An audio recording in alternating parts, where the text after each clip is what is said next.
Let me get my tea. Let me get my tea, girl. Why am I itchy? Oh, my nose itchy. Oh.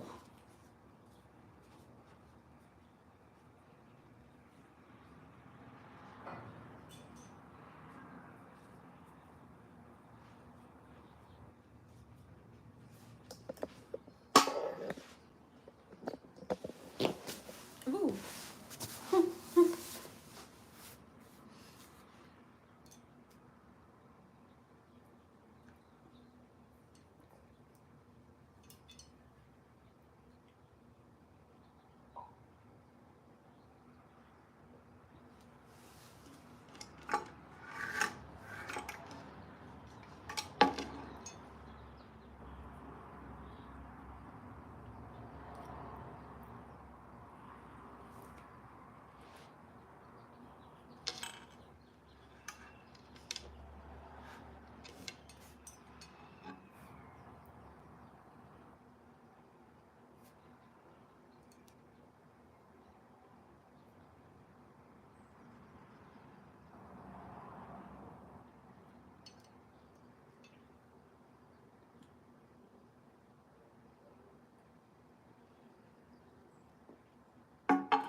Hi, Halima. How's the Netherlands?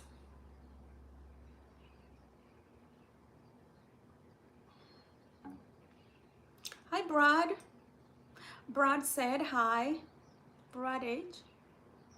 I'm doing good, just chilling, relaxing, taking some hibiscus tea.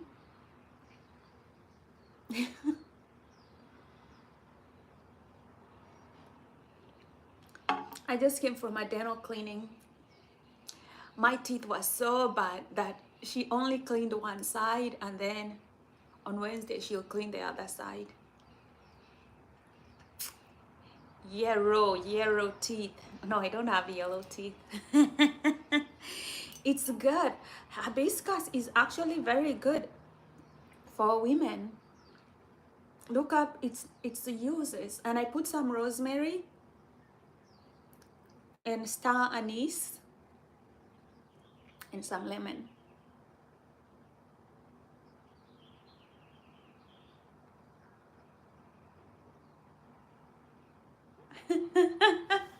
Halima is like, when you got the notification that this was live, you went to this live.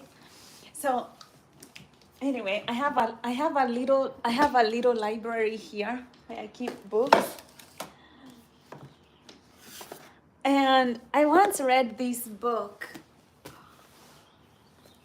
Why Men Love Beaches. If you're a man and you love beaches, let us know why you love beaches. This book is written by Sherry Argov. Why Men Love Beaches by Sherry Argov. I really don't know why they do. You know, let's put the book here. But anyway, there's one story here that she says this girl, she says that this girl gets into a relationship with a man and she quits school. She stops going to school because she is in love with this man. And then, oh, you obviously know, like, and I was like, okay, maybe she means why men love smart women, because obviously quitting school for a man is a dumb thing to do. So men don't like girls like that, but for me that's not being a nice girl, that's being like a stupid girl. Maybe that's why you know. Men love bitches because they're smart and they love themselves, and they, you know, they put their life in order. They don't expect that some nice guy will come down the chandeliers and, you know, take reins over their lives. Basically, that's what I think. Anyway, you saw my title. So I have 4C hair. This is my natural hair. My girl Shy put some cornrows. So you can see my hair long. This is as long as it is right now. And thank you, boss. And so so she did my hair. She did some cornrows. I like these cornrows. I'll probably keep them the whole year, but I'll throw a wig here and there. But I saw this one girl says that she would not wish 4C hair on her worst enemy on YouTube. I'm like, I have 4C hair. You know, I guess 4C hair is kind of difficult. I agree that it's not the easiest hair because it's truly very curly. It's the curliest hair. And it's not just curly, it has very thin hair strands. And so imagine thin hair that's very curly. It can get very dry from the environment, just losing moisture to the environment. And so it breaks a lot. And when you see that sometimes I don't have enough length on my hair, it's not because the hair is not growing. The hair is growing. It's just that the environment really can break it down very quickly. You lose moisture very fast, and then it's very, very curly. And then somebody told me, one hairdresser, he told me that our 4C hair is kind of like naked hair. It lacks like a seal. They call it the cortex of the hair. And he was like, 4C hair doesn't have the cortex. It's kind of like the seal of the hair, like a protein that goes on top of the hair. So this hair doesn't have that. I don't know how true that is, but if that hair was lacking cortex, it could mean it's sort of like naked hair. I don't believe that 4C hair lacks hair cortex. I know it grows, but I know the environment, it can lose a lot of moisture very quickly because the hair strands are really like the thinnest. So anyway, I stopped doing my hair. I stopped going to the salon to do my hair, and I started not using heat on my hair, and I have started seeing that my hair is very well conditioned. Now that I'm the one taking care of my hair, I find that it's growing faster. Even my friend was like, oh, your hair is growing faster, but it's because I'm protecting it. And also I don't use heat on my hair. It's not bad hair.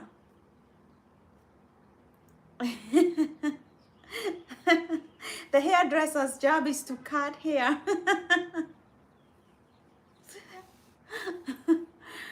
Yeah. So I'm like, I wouldn't say 4C hair is the kind of hair that I would say I wouldn't wish it on my worst enemy. I thought that was kind of too much for somebody to say such a thing. It's not bad hair. It's just that this hair needs good maintenance. If you have 4C hair, you have expensive hair. You have hair that wants to be treated like royalty, right? And that hair, if you treat it the way it wants to be treated, it will not break and it will keep growing. So anyway, you know how much I bought a lot of moisturizing, like a lot of Ayurvedic hair products, and I'm going to start making my own hair treatments, my own hair oils. I'm very excited about that. I know I'm very good with taking care of the skin, of my skin. So I just think like taking care of my hair is just something else I'll just need to add to the list. Hi, Tiff. Hi, Tiffany. Tiffany, are you from South Africa or are you from Australia? Are you from Australia? I'll go with Australia.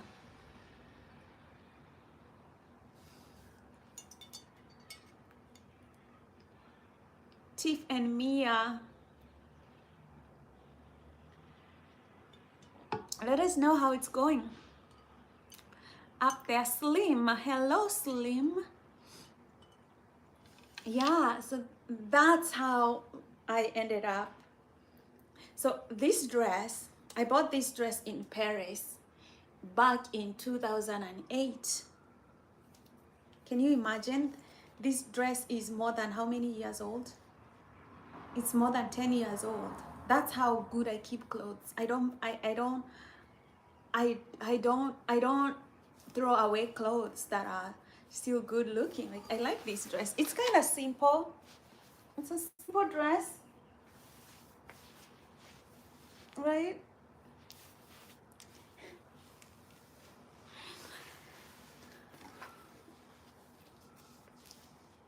It doesn't go, it's very short.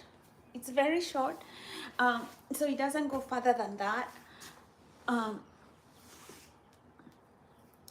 Anyway, let's go back to our original topic. Now that we've talked about 4C hair, do men love beaches? Do men love beaches? And she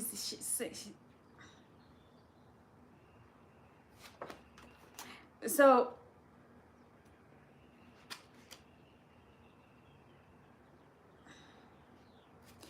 you know, people who can hold their end financially, that's a real woman. So I guess for me, I guess what I got from this book is not like men like somebody who is rude or somebody who is impolite, somebody who is a loud mouth. No, it's kind of like, you know, the quiet, the silencer, somebody who is, you know, nonchalant about things, but they'll take care of their end because they know nobody's taking care of them. You know, people who are in control of their life. Like, if this guy walks out of your life, you'll be like, okay, all right, walk away because I can have another you in a minute.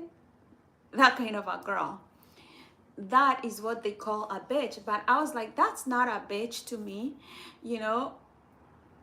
But I guess somebody can use the word bitch for so many things. I guess that's a smart girl. Pretty much, like, that's a smart girl who understands, like, it's my life. I need to just take care of my own, you know, hold my own end.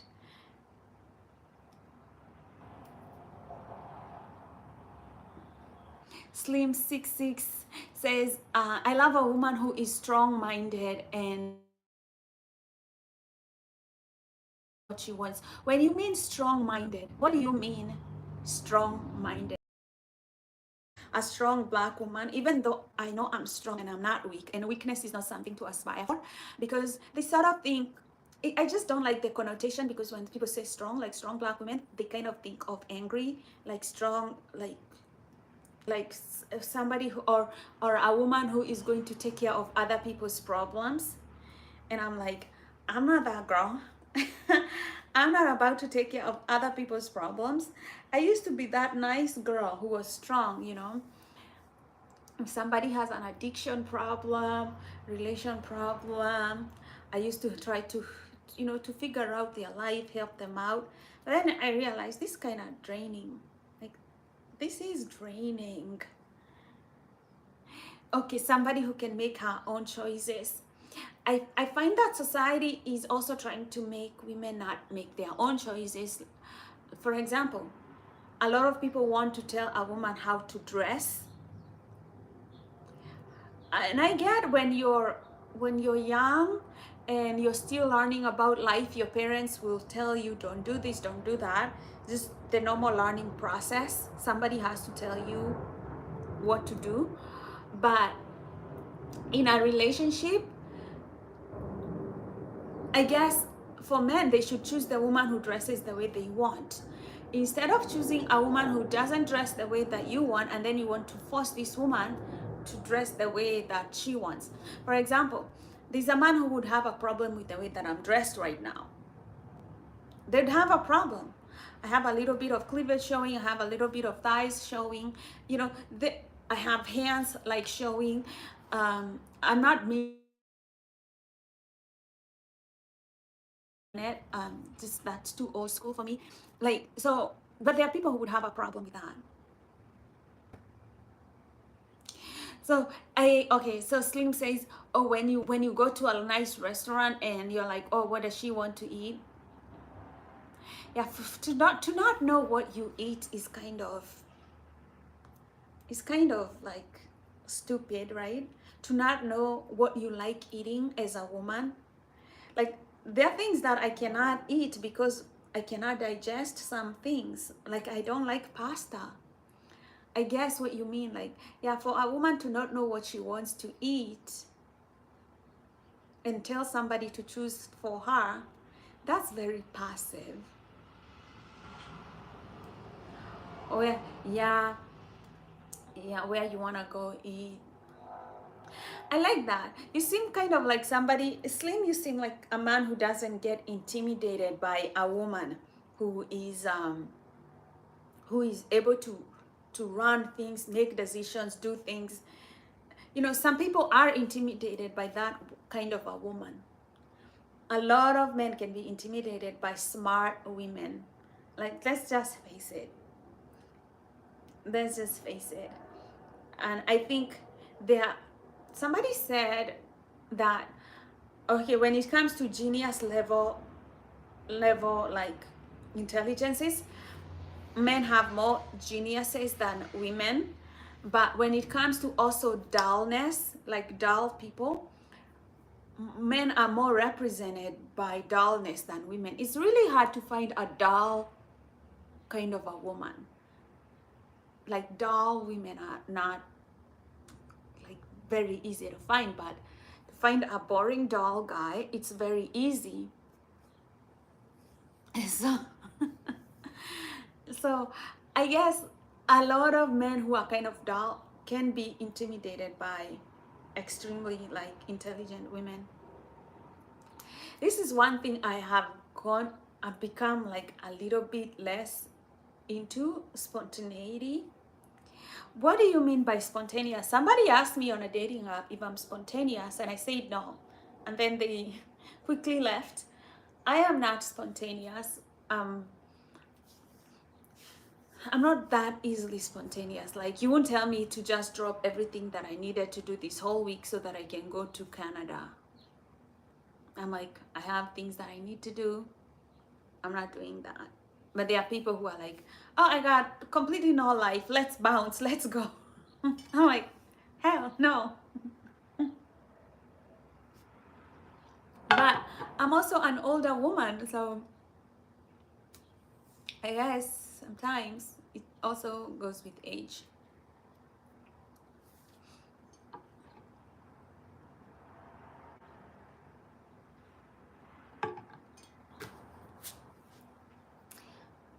But I do agree with one thing. I think a woman should not be nice. Nurturing, okay, but nice, I don't think a woman should be nice. I don't think a woman should be like a yes. I think the first word that a woman should learn is no, and a woman should always begin with no. And for women, if you begin with no, then you kind of cut off the weak men. So Slim says you believe in planning things out, but sometimes it's fun to be spontaneous. Yeah, I guess, yeah. There are things I can be spontaneous about, but overall, I don't like overly spontaneous men personally. A small degree of spontaneity is sexy, but overall, I want a man with goals.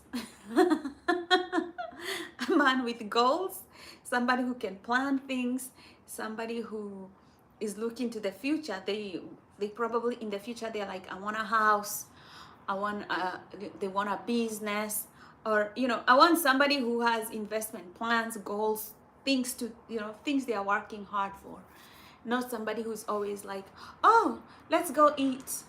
And then if you ask them what are your goals, they're like, I'm just taking it day by day. I right now I'm in a good place in my life. I don't have a lot going on. Okay, like, bro, no, absolutely no. Kumar, I'm good today. How are you? Let me grab this. Let me see if this works. Yeah, I can get some charger from here.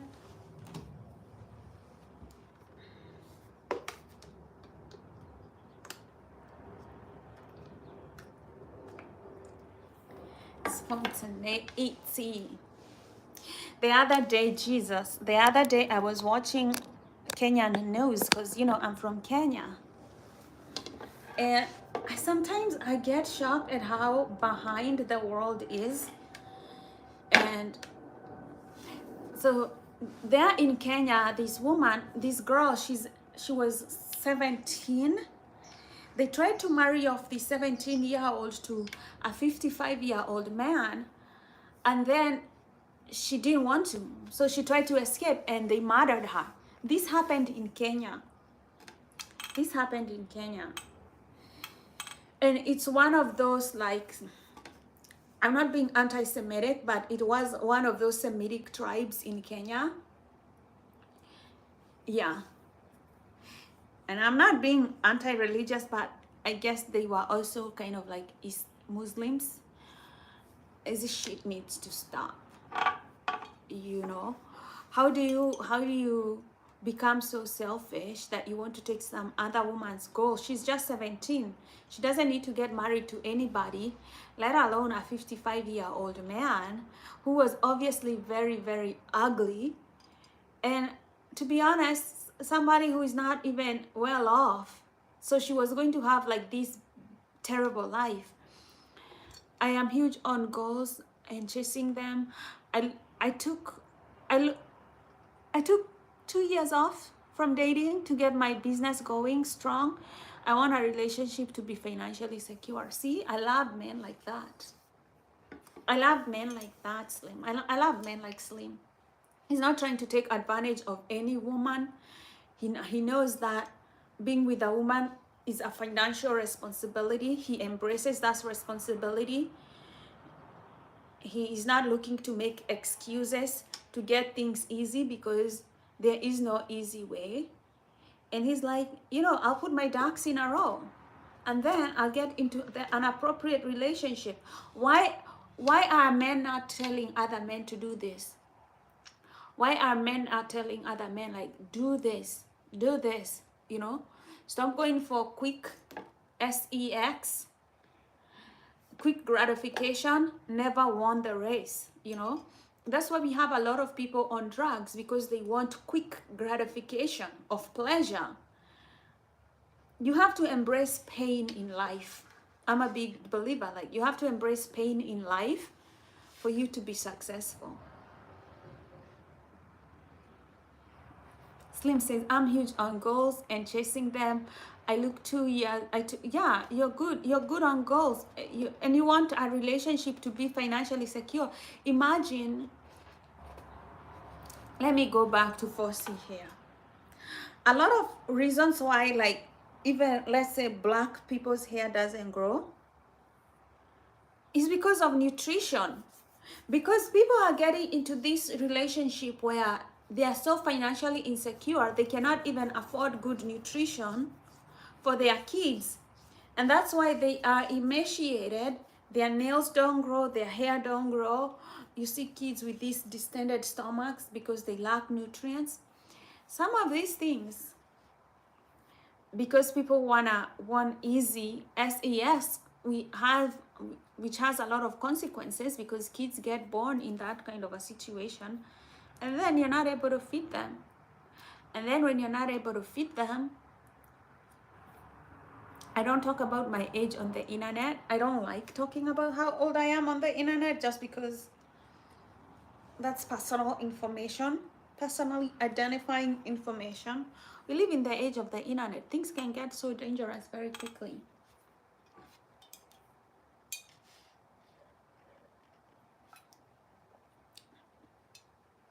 Anyway, like I like that you guys like this channel. Like it so that other people can come here and grow. I was reading this book, Dopamine, and she was saying about why people get addicted to things. We live in a world where there is pain and pleasure. Obviously, we don't like to feel pain, whether it's emotional or physical pain, or it's psychosomatic, like unprocessed trauma. Nobody likes to feel pain. So when it comes to pain, we either want to block it, and drugs are good at blocking pain and making you feel numb, or sometimes they're just good at giving you pleasures that you forget about pain. But they found that people who were addicted to painkillers feel pain more easily than people who are not addicted to painkillers. So the more painkillers you use, the more you want to numb yourself, the less you're able to handle even small doses of pain. So they become more addicted because they're not able to handle even small doses of pain. And that is what a pleasure-seeking life is. When you just want to seek pleasure, more pleasure, more pleasure, even when you're told to just concentrate on one goal or two goals, it becomes too much for you. Like, you mean I have to sit down and think and plan my life? The brain doesn't want to do that. The brain doesn't want to do that because it's kind of like, it's too much to think, you know? I was on Toastmasters, and somebody was like, you have to embrace pain. That life, if you embrace pain and discomfort, that's how you're going to succeed in life. Life is not like everything that you have to do. You'd have to embrace some level of inconvenience. That's life. There is no easy life. There is no pain-free life. There is no comfort zone in life.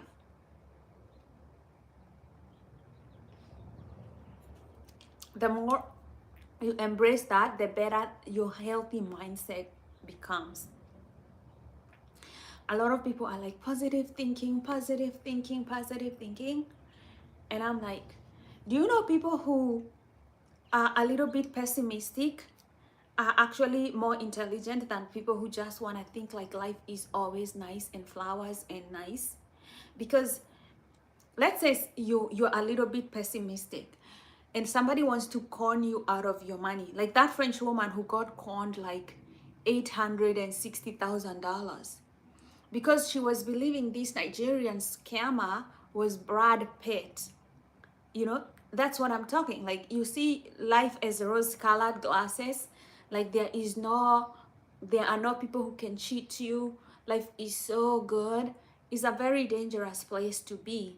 Very dangerous. That's why she was conned, because she doesn't have a pessimistic outlook on life. You need a little bit of pessimistic outlook in life, especially for your money. If you want to do well financially, you have to think about, people could be conning me, or you know, you could lose your job, so you save money, or you know, stuff like, it's good to invest because you could get old and not have enough, you know, energy to work a 9 to 5, and you're like, okay, well then I'll save money because of that. Like, you can't just be like, my life is so good, you know, like, you can see life as rose-colored glasses. Sometimes positive thinking is pessimistic thinking, is having a little bit of cynicism, so that you can level out, you know. It's a spectrum. You're either here negative thinking or here positive thinking. Either one of them is a dangerous way. Like, these rose-colored glasses are not good, but also this pessimistic, like completely like nobody likes me, I am worthless, that kind of negative thinking, that also doesn't help. But right here in the middle is good to think like some people are dangerous, they might want to con me, things can go on badly in life, so I need to secure my life. Like that really helps. That really helps. Let me know what you guys think. Let me know what you guys think. Kumar, how is India? Kumar, do you live in one of those beautiful areas in India?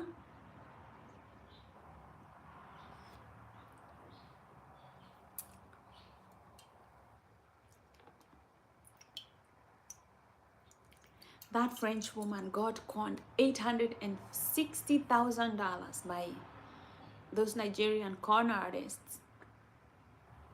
She truly believed that Brad Pitt was falling for her.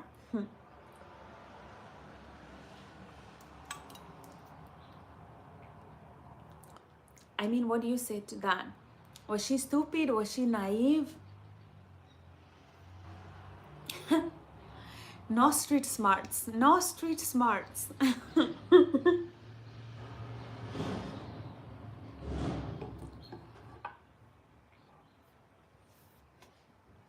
So anyway, I'm almost done with my tea. I have a doctor's appointment. I put rosemary on my tea.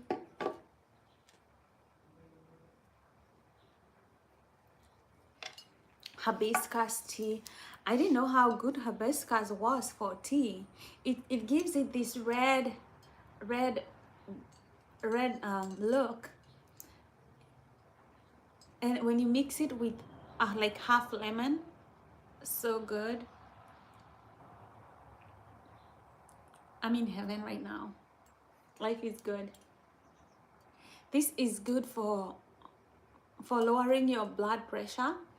In fact, actually, the other day I went to have my blood pressure taken and it was 145/91. And you know, I was trying to find the clinic because I'd never been to that clinic before, so I probably was a little bit flustered, and that's why my blood pressure was low, was very, very high, I mean, because it was 145/91. It was very high. But this morning I took some tea, and this hibiscus tea is supposed to help you lower your blood pressure, and my blood pressure was 118/88, like very low pressure, just by taking tea. So what this tea does, it I think it vasodilates. It makes your blood vessels dilate a little bit instead of like constricting. It relaxes them. It relaxes the blood vessels, and so you know, blood moves slowly into your body.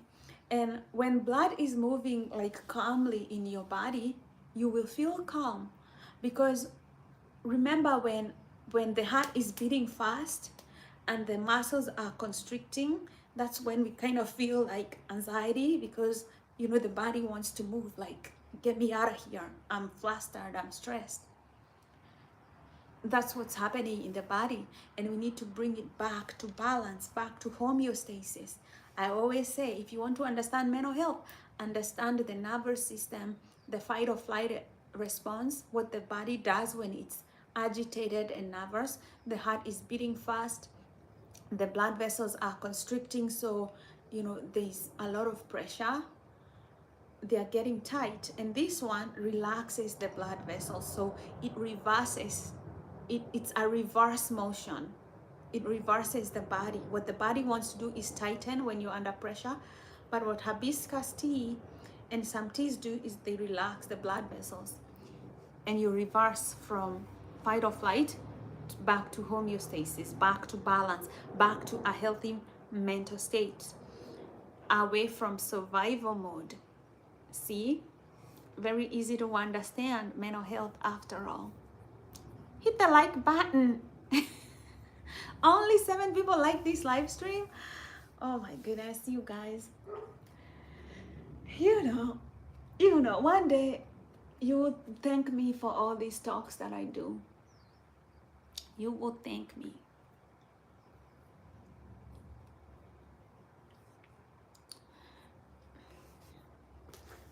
Anyway, what's going on in your life right now? Any good news, any love connections, anything hot, anything spicy? Let us know. If you have problems with relationships or mental health, write them here. I like to help people with mental health problems. As you know, I'm one of those girls. I talk a lot, but I read a lot. So I'll give you good advice. I always say, you may not like what I may have to say.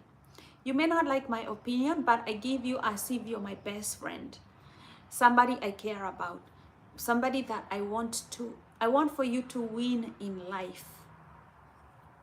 Because human beings, we face a lot of problems.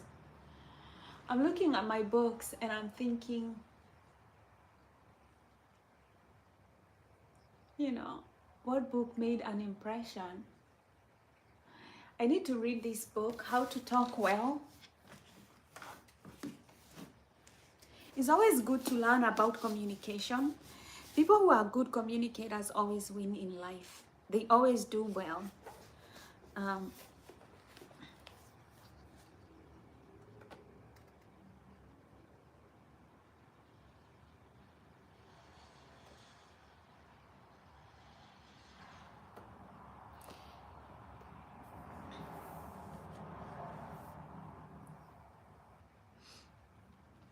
so actually, I'll read this book. I started this book. It was a good book. I don't know why I stopped in the middle of it. Bengal.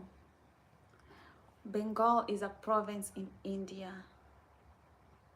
Banipat. Rith.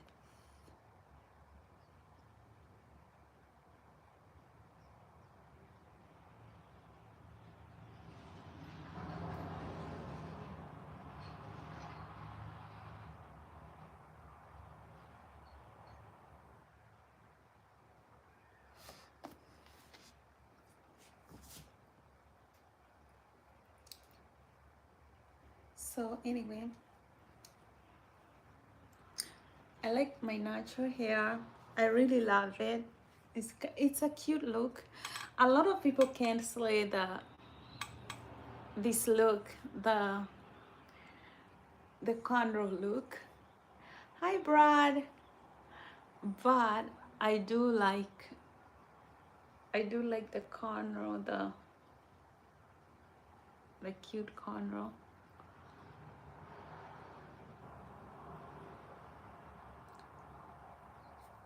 Life is good. You know, mastering mental health, somebody told me mental health is about mastering your environment, the environment that you're in, kind of mastering it and surviving it. And after you survive, you thrive. Whew. Now, when you're surviving a terrible environment, you may not be proud of some of the methods that you use to survive a terrible environment. But the good thing about mental health is you have to go back and be like, okay, I did this to survive. Now I'm not surviving anymore. Now I need to change and become a better person. You know, some people survive, like, let's say, terrible workplaces by doing drugs. Like, they have to numb themselves, like, I need to be in this place to make money. So they numb themselves and they take drugs. Then probably they make the money that they needed and they're like, I need to get off this. It's never a good way to do drugs, never a good way to do things, but I'm just saying an example, right? People in survival mode do whatever they have to survive. And the thing is, when you're in survival mode, the brain shuts this prefrontal cortex, it shuts it down. And this prefrontal cortex is where our morals and ideals and high values go. But when you're in survival mode and it's cut off, you know, that's why people do a lot of heinous things. If you wanted to know why humanity, a lot of people do heinous things. When people feel like they're in survival, they can kill, they can do things that you're like,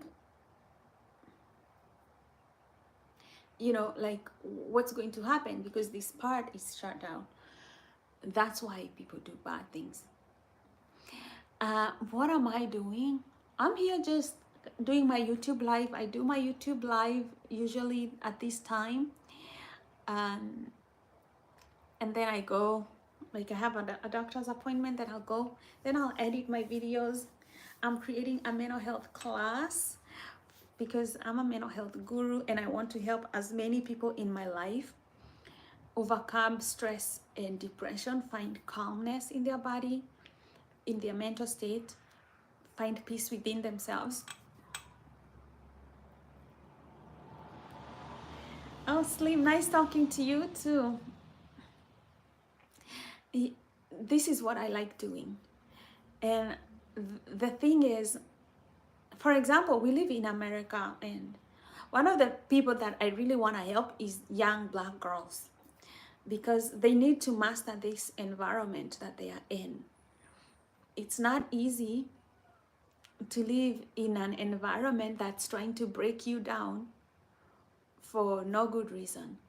And I know that young Black girls have mastered this, can master any kind of environment because they are very sharp. I'm a young Black woman and I know that young Black girls are very smart. So my goal, that's my goal. That's the people I want to target. I want them to understand mental health and I want them to understand their environment so they just become that badass. That's my goal. Those are my goals and I'll do it. I'm almost finishing my class and I'll start marketing it to especially parents who want to help their young girls achieve good mental health. I believe in telling, if you want your kid to master the environment they are in, you have to tell them the truth. And then you have to give them the tools so that they know exactly what kind of things. Like for example, if you wanted to send your kid into the forest to pick some berries, you're sending your kid to the forest to pick some berries. It would be nice to educate them about the forest. There are so many trees, you might get lost. So make sure you put some little tags everywhere you're going to mark your route so that even if it's at night, you can see these blinking lights and then you can go back home. Very smart thing to do. Or you can tell them there might be snakes, you know, on the ground. So make sure you have shoes so that, you know, you don't get bitten by anything. You're just helping that person master the environment of the forest before they go in. And I think that's the kind of same thing that you do with young girls. You tell them, there are men out there who want to take advantage of you. There are people out there who just discriminate you because you have darker skin. You just tell them the truth and you give them ways to overcome these kinds of limitations. Tell them it's always nice to start your own business than getting employed. Then you don't have to deal with anybody. You know, you kind of like help them get smart about their environment and how to succeed in that environment. I tell young girls, you know, think about becoming a landlord. Think about investing in the S&P 500. Think about traveling the world so that you can, you know, make yourself much better. I tell them, you know, stop thinking about buying things like Gucci and these labels. Nobody cares about, you know, how expensive like clothing you're wearing. Be smart here. Make sure you have your money and you have your savings. It doesn't matter if you have your money, your savings, a roof under your head, you have food, you have your own business. It doesn't matter whether you're not wearing labels or not. Who cares? You're all set, you know, and that's what that matters. So helping kids and young girls master the environment to become a little bit more strategic in their lives. You know, telling them the truth. I don't believe in sugarcoating. call it what it is. I don't believe in sugar coating. I just like people who tell people the truth as it is, because the truth is God. That's what I believe. I believe the truth is God. So if you really want to help somebody, tell them the truth. Tell them the truth.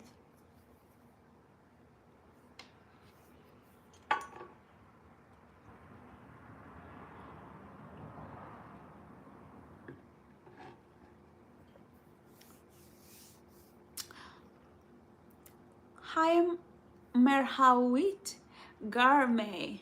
I like your name, Garme. It's cute. How's life? How's it going? What do you want to talk about? Do you have anything that you want us to talk about? Relationships, mental health? That's my specialty. But if you also want to talk about like nice things to eat, like nutritious supplements. Oh, I also put Shilajit. I also put like Shilajit. Shilajit is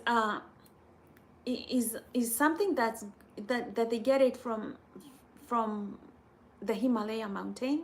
It's like a supplement, and it has like 84 trace minerals. And somebody told me about it, and I started taking it, and I can actually say that I can kind of feel the difference of having Shilajit in my, when I put it in my tea. It's actually a nice mineral. Yeah, I can tell the difference. I can tell the difference when I have it and when I don't have it. I guess it's really good. So that's one you can put in your tea or your coffee. I got it from Amazon. They're kind of expensive, but I got one that's really good. It's let me show you.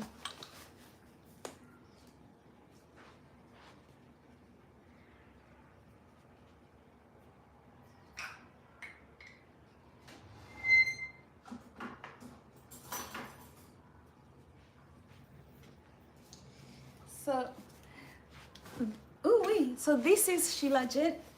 It's I'll show you. Okay, it came with this label, and it's a dark thing right here. And if you try to get it, it's sticky like that. It's not the most like tasty. It's not very tasty, but look, it looks, it's sticky like honey. It's not very tasty, but anyway, it's very good. It has 84 trace minerals. 84 of them. I put it in my hot tea, then it melts. I like it. This comes from the Himalayas.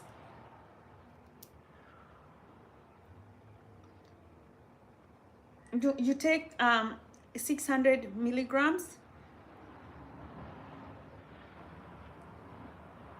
It has 85 plus trace minerals. I've never seen anything that has so many trace minerals in one scoop.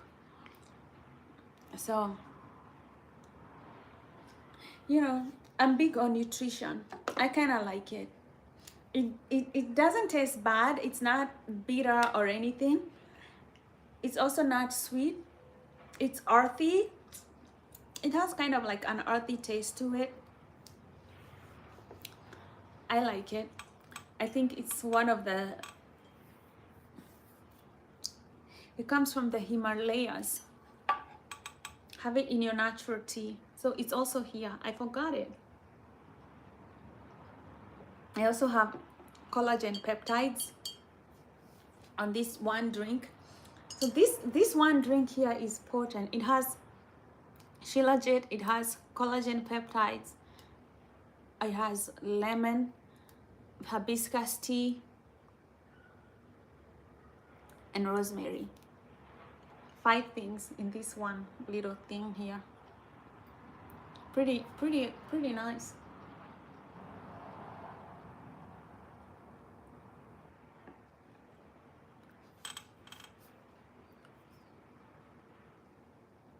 I hope that tea takes any cravings for or candy and sugary stuff, because it's not good for the teeth.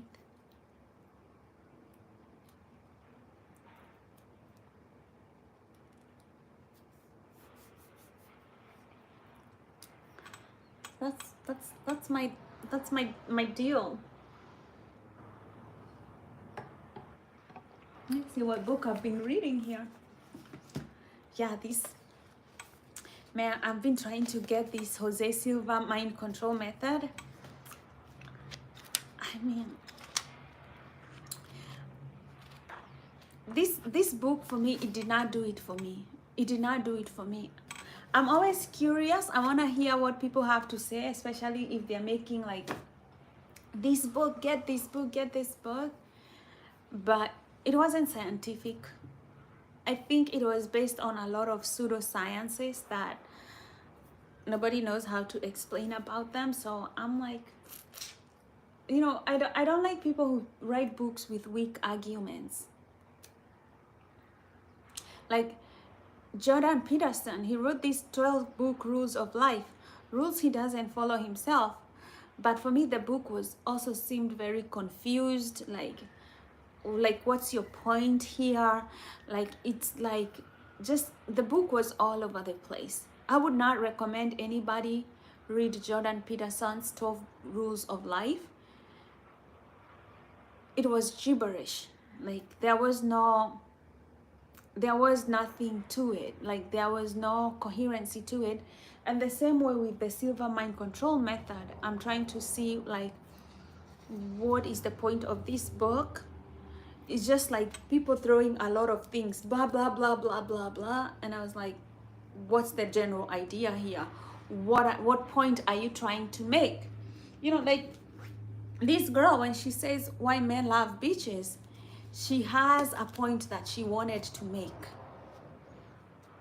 You know, men like people who know themselves are having fun in their own life. They can make their own money. They don't have to be there for whatever, right? You know, people like whatever they like. No woman, it's like the same things that women like. No woman wants a man who wants to come and depend on her financially and suck her dry. Nobody wants that. So I get it's the same point, right? But she made her point. But this other book, The Silva Method and Jordan Peterson's 12 Rules to Life, they just did not make sense to me. Just, there was no point to it.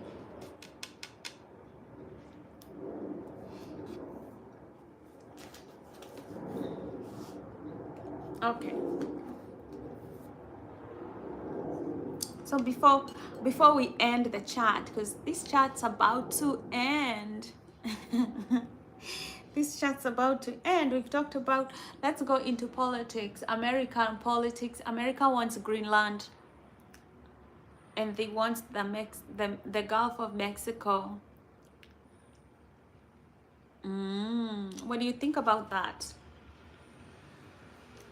You always have to master your environment. You know, you always have to master your environment. Prices are going to go up for food. How are you going to master your environment as prices go up? We are gearing for another set of inflation as tariffs go up. You know, for me, there are things that I'm just cutting out of my life right now.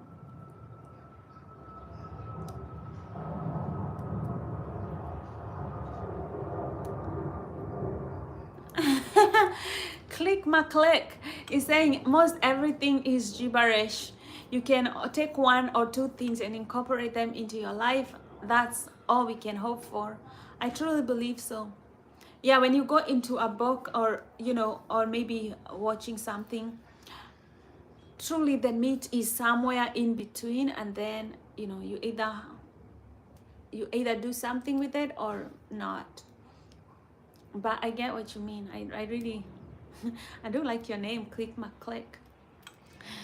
Yeah, I do get what you mean. You know, sometimes there's only one point. The thing is with Jordan Peterson is, I read that whole book. I cannot go back and say, hi Lottie, I can go back and say, what was the point of this book? It's like, whoa, like what's the point of this book? Life is not too hard to understand. Like most of us will have to work for our living, you know. And if you're not doing drugs, if you're trying to live a healthy life, pretty much that's all you can do. You're not trying to, if you're trying to promote peace, you're trying to live your life, pretty much that's all you can do. And then learn to protect yourself from evil, because evil is out there. Evil be wanting to ruin your life for no good reason. There are evil people.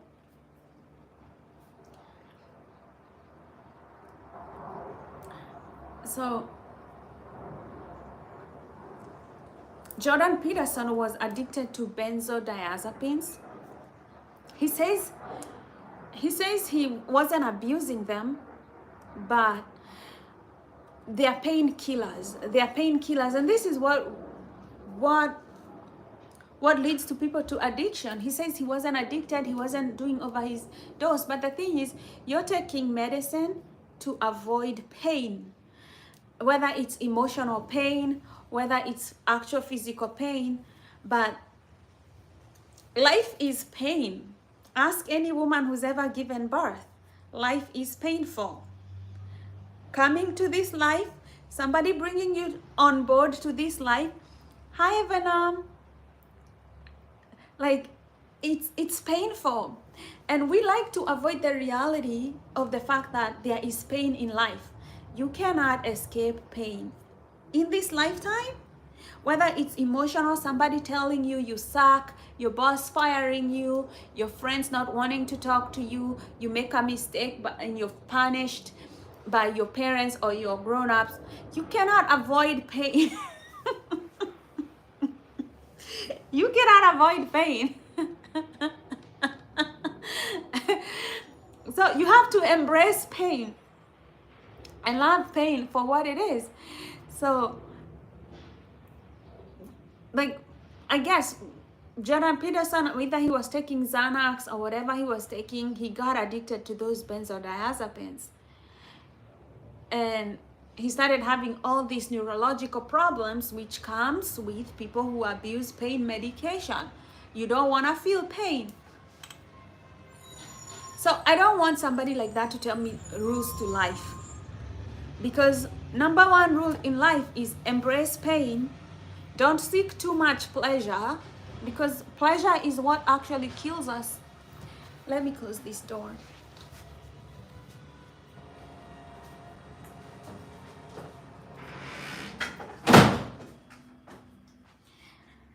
Today is the trash day, where they come and pick up trash. So I'm waiting for that truck to just make the most noise that it can make.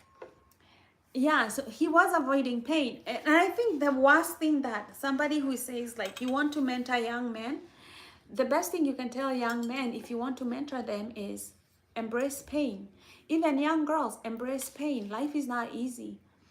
And it will be painful. There are people who do bad things emotionally, physically. There can be financial difficulties, health difficulties. You know, we are not immune. No matter how much money you have, you know, you might have a lot of money and still struggle with weight loss. Ask Oprah, you know. Life is like that. Life is like that. You might struggle with having love relationships, even if you're the most beautiful person. Telling people to embrace pain is a good thing. You know, is a good thing. And not feeling bad that somehow that your life is not perfect. Nobody's life is perfect. Nobody's life is perfect. Embrace the pain that you're in. Don't run away from it. Embrace it. What pain medication does is that it wants to numb you so that you don't feel. And when you don't feel pain, you also don't feel pleasure. You don't want to be numb. emotionally. You don't want to be numb. And doctors are not telling people that. McClick says, recently he turned to religion to try to alleviate his woes.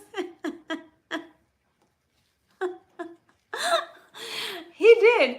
And he's very confused because he's like, oh, all of a sudden, I think Jesus is God.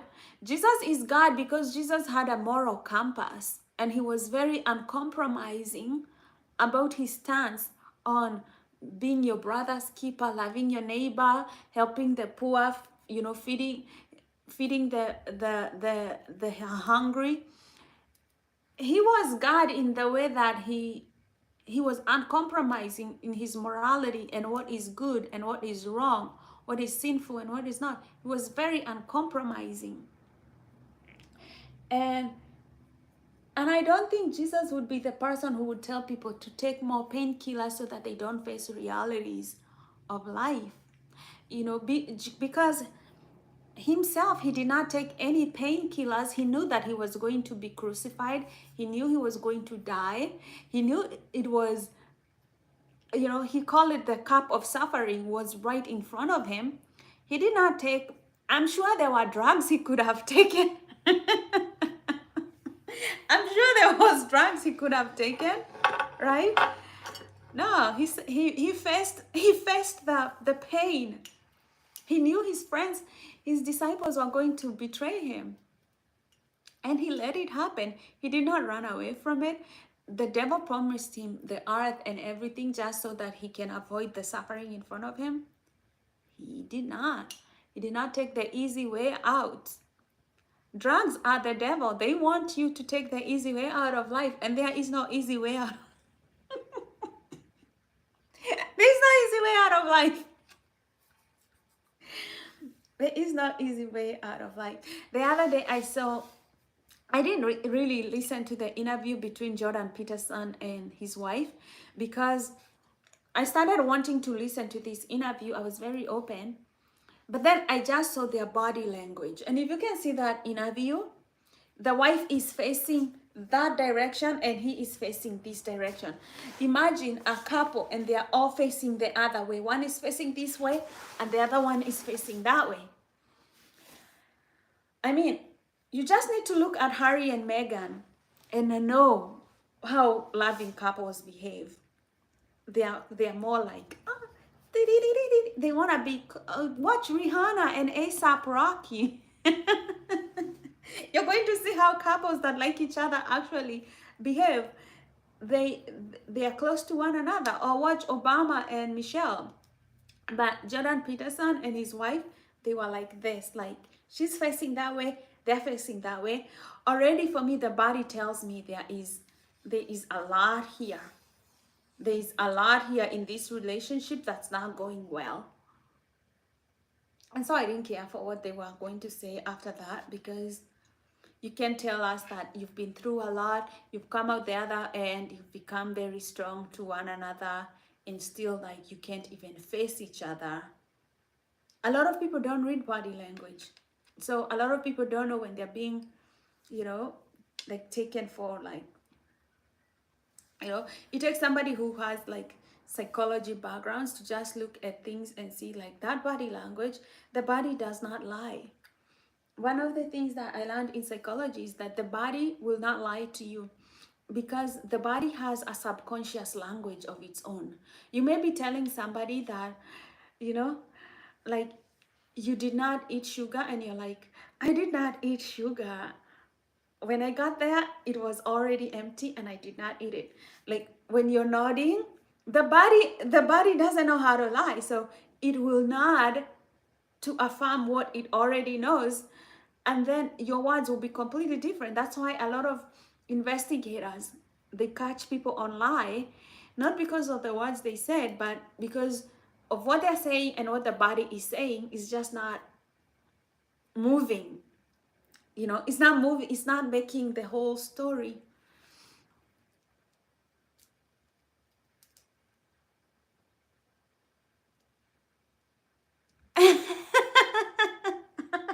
Click My colleague is like, I believe her energy is that of a disappointed mother to Jordan. He's a childlike man, and her needs are not being met. Exactly. That's what I thought.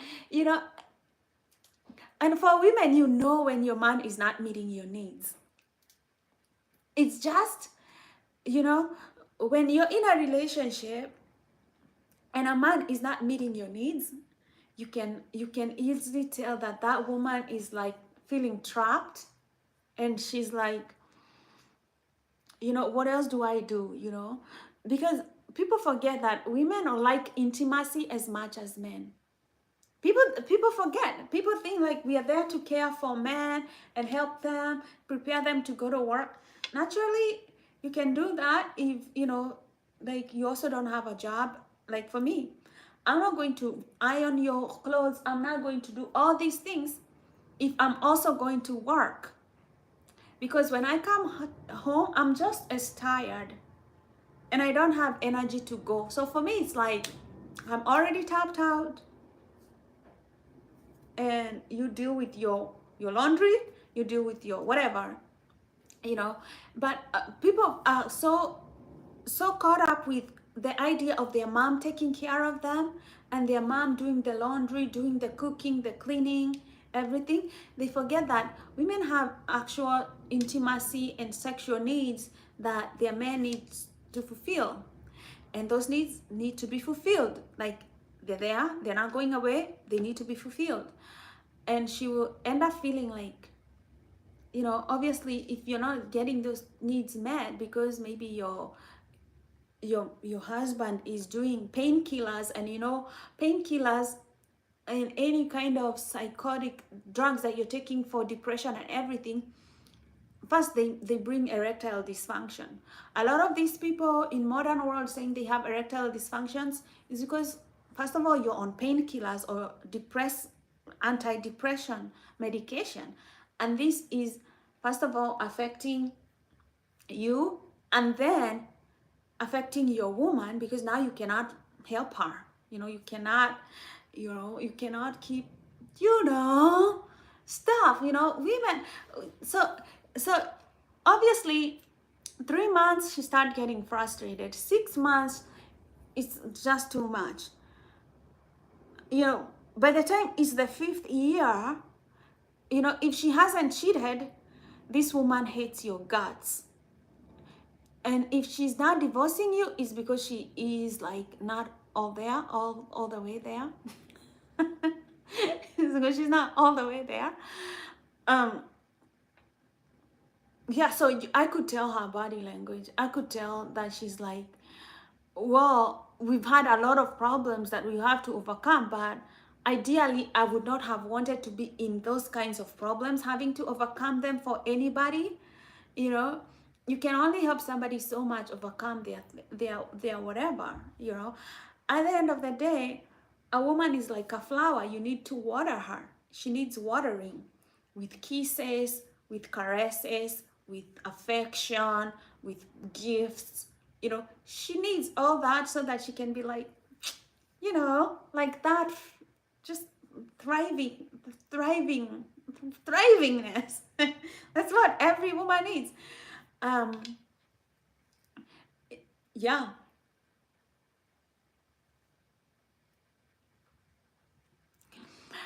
Well, Muslim family, whoever you are, mind your language. Mind your language. Don't come here telling people to shut up, bro, or do stuff. I like people to be on this channel to either contribute to the discussion in a positive way and not attacking other people. I don't know where your attacks are coming from. Oh, let me show you how people shut up.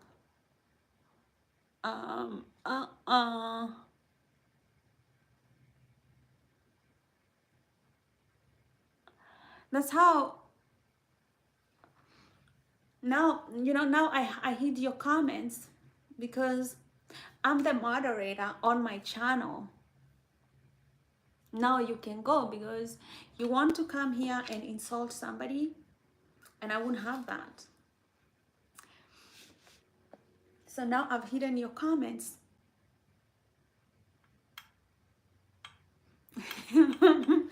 Now he can go have a bad day somewhere else. Because I'm protecting my energy and I will have a good day. Period.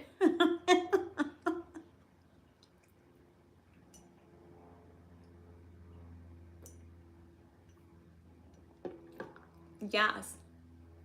I'm that bitch.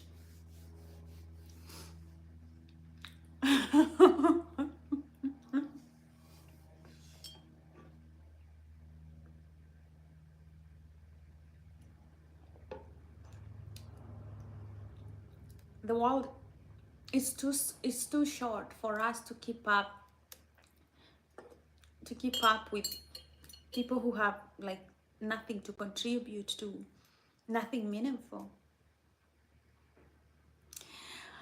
I guess he probably does like Jordan Peterson, because Jordan Peterson is, you know, anti-feminist. He says a lot of things that, you know, many men who don't respect women would agree with.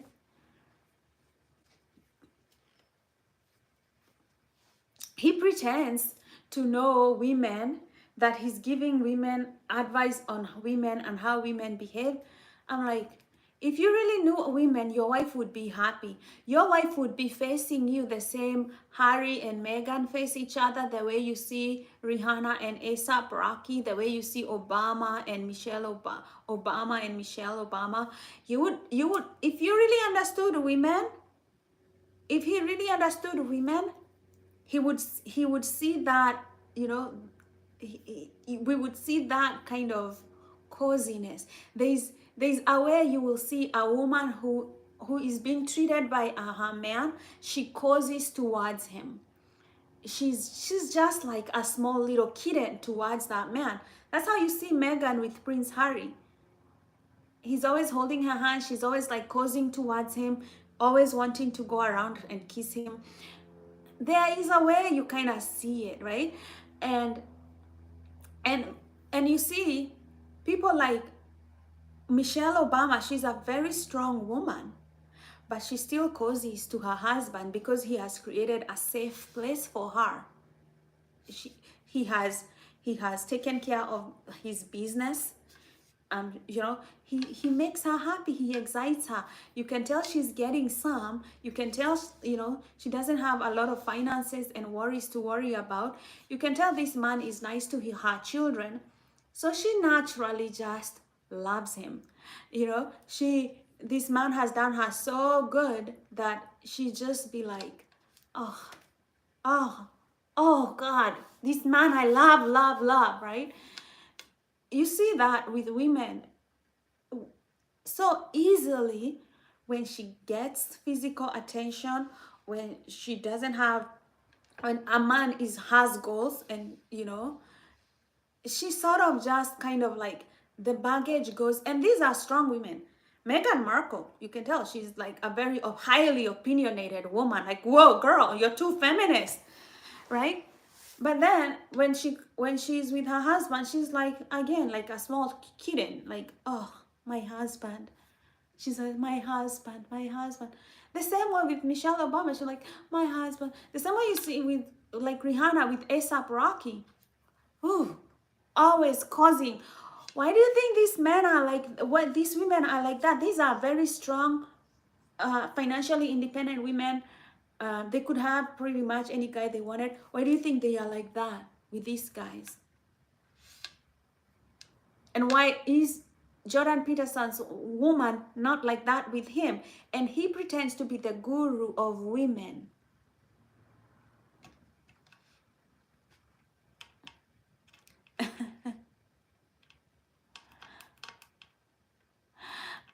I'm from Kenya. Yeah, so there is a man that a woman, the less stressed a woman is, and the less stressed a woman is, and the less stress that a man makes a woman feel, the more she falls in love with him. And it's easy that, you know, touch when a man is, I'm not, touch is a very way to communicate language. When a man is good with touching, caressing, helping a woman relax, her nervous system to relax, right? Naturally, you fall in love with people like that. Even, let's just think about your dog or your kitten. The fact that they come and cuddle and you're able to kind of cuddle with them, we fall in love with them because it's kind of like, you know, they're cuddly, they're cute, they're nice. You just end up naturally just falling for them. So the difference between a man who hits a woman and a man who knows how to caress and soothe her, I mean, night and day. Night and day, right? When you see Jordan Peterson's woman, like, her body language is moving away from him. That's not the man that you want to go for advice on how to be with women. Sorry, man, but this one, I gotta tell you, it's like, you know, if you want to get good marital advice, go for somebody who is obviously, you see that their wife is still very much in love with them. You know, women like to laugh. You know, if you're touching her, you're making her laugh, you're there financially, this woman will do anything for you, anything. You know how women are.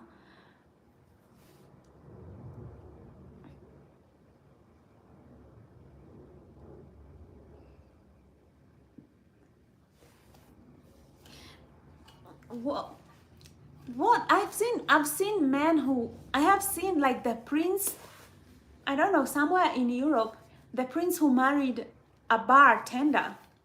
She was like a waitress. The prince who married a waitress. And people were like, she wasn't even like highly educated or whatever, or whatever, or whatever. And I don't think those things matter when it comes to love. There is the way somebody who loves you makes you feel. But anyway, guys, I gotta go to my doctor's appointment. Let's take on this discussion tomorrow. If you have any relationship questions tomorrow, for yourself or your friend, for people you've seen, or things that you want us to talk about related to mental health, let's talk tomorrow. Trust me, Kenya is like the US. It's a boiling pot. It's a hot mess. Kenya is a hot mess. So guys, well, let's chat tomorrow. Let me bounce to my doctor's appointment. Mwah. Love you. See you tomorrow.